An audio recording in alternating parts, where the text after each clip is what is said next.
বাড়ির পুকুরে আজকের এমন একটা নেট চাগাবো যে নেটটাতে কী কী মাছ আছে দেখলে হয়তো তোমরাও আনন্দে মন ভরে যাবে। তার কারণ সেই নেটটাতে আছে অনেক রকমের মাছ, তাছাড়া কী কী মাছ আছে সেটাই দেখাবো তোমাদের আজকের এই ভিডিওর মাধ্যমে। তো শোলাটা নিয়ে আমি প্রথমে পুকুরে নেমে পড়েছি, কিন্তু পুকুরে নেমে পড়ার পরে আমি একটা অন্য কাজ করে নেবো। সেই কাজটা হলো, বাড়ির পুকুরে যেহেতু আমি নেট চাগিয়ে কিছু মাছ ধরি প্রত্যেকদিন, সেই মাছগুলো আগে ধরে নিলাম।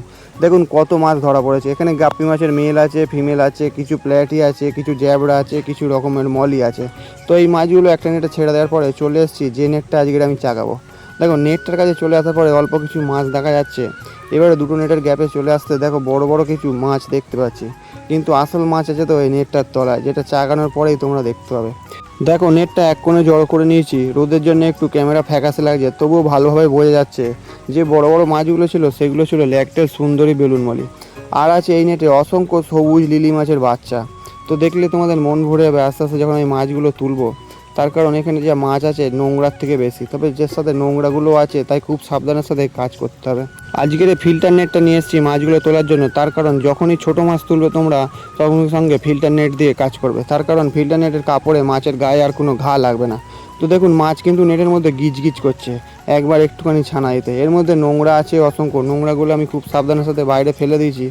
এবারে মাছ দেখুন একদম দানা দানা মাছ, আর সব সবুজ লিলি মাছের বাচ্চা। আর এরই মধ্যে আছে বেশ কিছু পোলার প্যারট মাছের বাচ্চা, যে মাছগুলো আমি নিজের হাতে ব্রিডিং করে এই নেটে ছেড়েছিলাম। সেগুলো তোমাদের পরে পরে সব এক এক করে দেখাচ্ছি। তো প্রথমবারের মাছগুলো সব নেটের মধ্যে আবার ছেড়ে দেবো, তার কারণ নোংরা আছে অল্প কিছু, আর এত ছোটো মাছ বেশি ঘাঁটাঘাঁটি করলে মাছগুলোর ক্ষতি হয়ে যেতে পারে।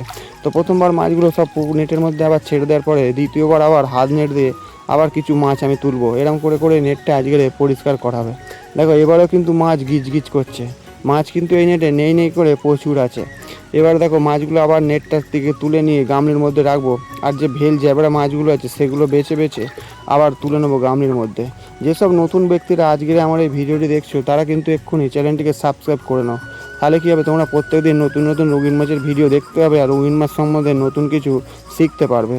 তো বন্ধুরা দেখো মোটামুটি মাছ বাছা হয়ে গেছে, ওদিকে অল্প মাছ আছে, সবগুলো নেট আমি ছেড়ে দেবো, তার কারণ রোদ প্রচণ্ড উঠেছে, মাছগুলোর গরমে ক্ষতি হয়ে যেতে পারে। আর এদিকেও মাছগুলো সব ছেড়ে দিয়েছি, লিলি মাছগুলো সব ডুবে গেছে। আর এদিকে সূর্যি মামা পুরো আমার মাথার কাছে এসে পড়েছে যে তোকে আমি এক্ষুনি খেয়ে নেবো। তো গামলির মধ্যে কী কী মাছ তুলেছি এবার দেখো। এখানে আছে বেশ কিছু ধাড়ি সাদা সুন্দরী আর স্পট কালারের ল্যাকটেল বেলুন মালি, আর আছে সি গ্রিন ভেল জ্যাবড়া সেই মাছের অল্প কিছু বাচ্চা, আর আছে বেশ কিছু সবুজ লিলি ঢুকে পড়েছে এর মধ্যে। আর দেখতে হবে তোমরা একদম শেষের দিকে যে কিছু এবছর নতুন যে পোলার প্যারট মাছের ব্রিডিং করিয়েছিলাম সেই মাছের বাচ্চা। মাছগুলো মোটামুটি ভালোই সাইজ হয়ে গেছে, তবে ওতে অসংখ্য মাছ আছে, কিন্তু আমি শুধুমাত্র ছোটো মাছ বলে তুলিনি যাতে মাছের কোনো ক্ষতি না হয়ে যায়।